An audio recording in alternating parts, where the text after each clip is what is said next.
હવે આપણે નેક્સ્ટ વિડીયોમાં જાણીશું કે પેસેન્જર પાસ કઈ રીતના નીકળે. વિડીયો કેવો લાગ્યો તે લાઇક શેર કોમેન્ટ કરી અને જરૂર જણાવજો. લાઇક શેર અને સબસ્ક્રાઈબ કરવાનું ભૂલતા નહીં. Thank you.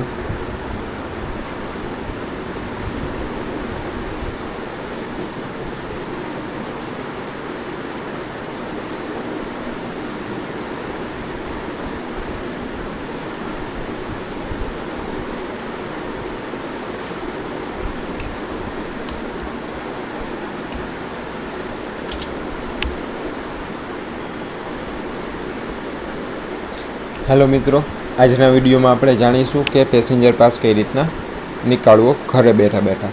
તો સૌપ્રથમ કોઈપણ એક બ્રાઉઝરની અંદર જઈને pass.grstc.in કરી એની ઓફિશિયલી વેબસાઇટ છે તેના ઉપર ચાલ્યું જવાનું છે. ત્યારબાદ આપણે અહીંયા 3 ઓપ્શન બતાવવામાં આવે છે, જેમાં આપણે વચ્ચેના ઓપ્શનમાં પેસેન્જર પાસ સર્વિસમાં ક્લિક કરવાનું રહેશે. ત્યારબાદ પેસેન્જર પાસ સર્વિસમાં ક્લિક કરી લીધા બાદ ન્યૂ પાસ રિક્વેસ્ટ ઉપર ક્લિક કરવાનું રહેશે. ત્યારબાદ અહીંયા નામ લખવાનું રહેશે, પૂરેપૂરું નામ લખવાનું રહેશે. ત્યારબાદ અહીંયા મેલ ફિમેલ ટ્રાન્સજેન્ડર સિલેક્ટ કરવાનું રહેશે. ત્યારબાદ અહીંયા જન્મ તારીખ તમારે નાખવાની રહેશે અને અહીંયા એજ ઓટોમેટિક આવી જશે. અને અહીંયા જેપીજી પીએનજી મેક્સિમમ 10 KBનો ફોટો અપલોડ કરવાનો રહેશે. ફોટો અપલોડ થઈ ગયા બાદ અહીંયા તમારે મોબાઈલ નંબર, ઈમેલ આઈડી અને આઈ કાર્ડ નંબર જો તમારી પાસે હોય તો, ન હોય તો કોઈ જરૂર નથી. અહીંયા વ્યવસાય તમે શું કરો છો, બિઝનેસ કરો છો કે સેલેરીવાળા પર્સન છો તે આપણે અત્યારે દાખલા તરીકે બિઝનેસ રાખી દઈએ છીએ.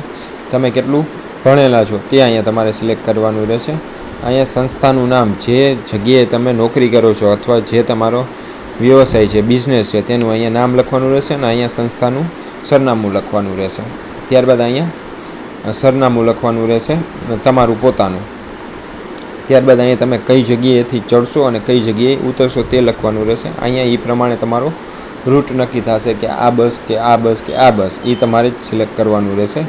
પ્રિન્ટ લેવાનું સ્થળ મતલબ કે તમે કઈ જગ્યાએથી પાસ મેળવી શકશો તે તમારે 2 સ્થળ લાગવું પડે. માની લો કે અત્યારે દાખલા તરીકે આપણે એક જામનગર છે અને એક રાજકોટ છે, તો આપણે જામનગરથી પાસ મેળવી શકીએ અને રાજકોટથી પણ મેળવી શકીએ. તો અહીંયા તમારે એ સ્થળ સિલેક્ટ કરવાનું રહેશે. ત્યારબાદ સર્વિસનો પ્રકાર, સિટી, લોકલ, એક્સપ્રેસ, ગુર્જરનગરી કે લક્ઝરી, આમાંથી કોઈ પણ એક તમે સિલેક્ટ કરી શકો છો, જે તમને બસ કાયમી માટે રૂટિન તમારા પ્રમાણે જે લાગુ પડતી હોય તે.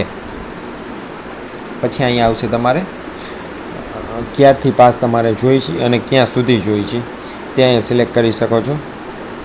ત્યારબાદ અહીંયા તમે મંથલી, 3 મંથલી એ તમે અહીંયા સિલેક્ટ કરી શકો છો.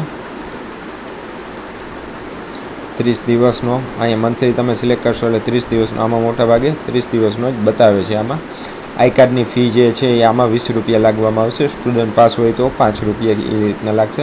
અહીંયા તમને ટોટલ ગ્રાન્ડ ટોટલ કહી દેશે, અહીંયા પાસ અમાઉન્ટ કહી દેશે, અહીંયા ટોટલ પાસ અમાઉન્ટ કહી દેશે. અહીંયા તમે 2 રીતે પેમેન્ટ કરી શકો છો. એક તો તમે કેશમાં કરી શકો છો અને એક તમે ઓનલાઈન કરી શકો છો. કેશનો મતલબ કે તમે જ્યારે પાસ કઢાવવા જશો ત્યારે તમારે ત્યાં બારીએ રૂપિયા ભરવાના રહેશે. ઓનલાઈન મતલબ કે તમે કોઈ પણ ઓનલાઈન પેમેન્ટના માધ્યમથી અહીંયા પેમેન્ટ કરી શકો છો. ત્યારબાદ અહીંયા નોંધ વાંચી અને ટિક કરી લેવાનું રહેશે. ટિક કરી લીધા બાદ તમારે અહીંયા કેપ્ચર કોડ ખુલશે, તેને તમારે અહીં નાખી અને સબમિટ કરી લેવાનું રહેશે. સબમિટ થઈ ગયા બાદ તમારે અહીંથી એપ્લિકેશન તમે ટ્રેક પણ કરી શકો છો. જેમાં અહીં એપ્લિકેશન ટ્રેક કરવા માટે અહીંયા અરજીના નંબર નાખવાના રહેશે, જન્મ તારીખ નાખવાની રહેશે, નામ નાખવાનું રહેશે, ઈમેલ આઈડી નાખવાનું રહેશે અને મોબાઈલ નંબર નાખવાના રહેશે. તમામ વસ્તુ નાખી લીધા બાદ તમે અહીંયા સર્ચ પણ કરી શકો છો. આવા વિડીયો જોવા માટે અમારી ચેનલને લાઇક, શેર અને સબસ્ક્રાઈબ કરજો. તમને જો આ ફોર્મ ભરવાની અંદર કોઈ પણ અડચણરૂપ થતી હોય કે જેમ કે કોઈ ઓપ્શન સમજાતા હોય તો તમે મને કોમેન્ટ કરી અને જણાવી શકો છો. હું જવાબ તમને આપીશ. વિડીયો સારો લાગ્યો હોય તો લાઇક, શેર અને સબસ્ક્રાઈબ જરૂર કરજો.